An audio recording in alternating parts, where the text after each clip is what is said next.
Alors en ce qui concerne la autre infrastructure ferroviaire, la Pau-Canfranc, disons à peu près une semaine après votre élection, on annonce que finalement la réouverture de la section Oloron-Bedouce se ferait plus tardivement que prévu. Non, Euh, non, non, non, non. Est-ce que finalement ce Pau-Canfranc c'est pas quelque chose qui est C'est toujours repoussé de 3 ans dès qu'on approche de la date à l'évidence, initialement annoncée? à l'évidence, je suis non pas le seul à le vouloir, parce que je sais que Martine Linière le souhaite aussi très fortement, et les élus de la vallée, et Jean Lassalle aussi, je crois. Mais à l'évidence, le soutien de l'État, le soutien de la SNCF, enfin, encore que le président de la SNCF est venu. Bon, je mesure parfaitement les obstacles. Hein.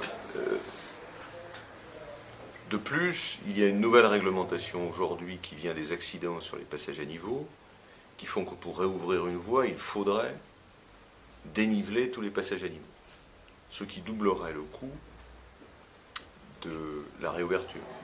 On dit déniveler, c'est-à-dire passer en dessous. Passer en dessous ou au-dessus. Bon. Alors, Dominique Bussereau m'a... Ça double la facture. Oui. En vallée d'Aspe. Oui. Dominique Bussereau m'a promis que, compte tenu des spécificités de la ligne,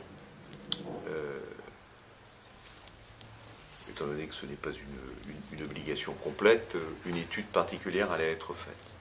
Ceci dit, je suis plus que... Ceci dit, à l'évidence, si les élections régionales n'avaient pas eu le résultat qu'elles ont donné, cette ligne était définitivement fermée. Bon. Le chantier va démarrer, puisque là nous signons demain avec l'Aragon, l'État espagnol, l'État français, les dernières études techniques de réouverture. Je vous rappelle que demain il y a une signature au Palais Beaumont entre l'Aquitaine, l'Aragon d'une part, l'État français et l'État espagnol, de l'achèvement des études techniques. Que le débroussaillage a été fait, que les analyses de sol, de solidité du ballast vont être faites, que la première réouverture de la première tranche entre Oloron et Bedouce va être lancée en continuité avec les travaux qui avancent plus vite que prévu entre Pau et Oloron. Donc je demeure optimiste, mais d'une vigilance extrême. Je compte aller d'ailleurs à Bruxelles pour demander, puisque pour l'instant le Conseil régional d'Aquitaine est le seul à financer, je compte aller à Bruxelles demander la participation de l'Europe à la réouverture de cette voie internationale.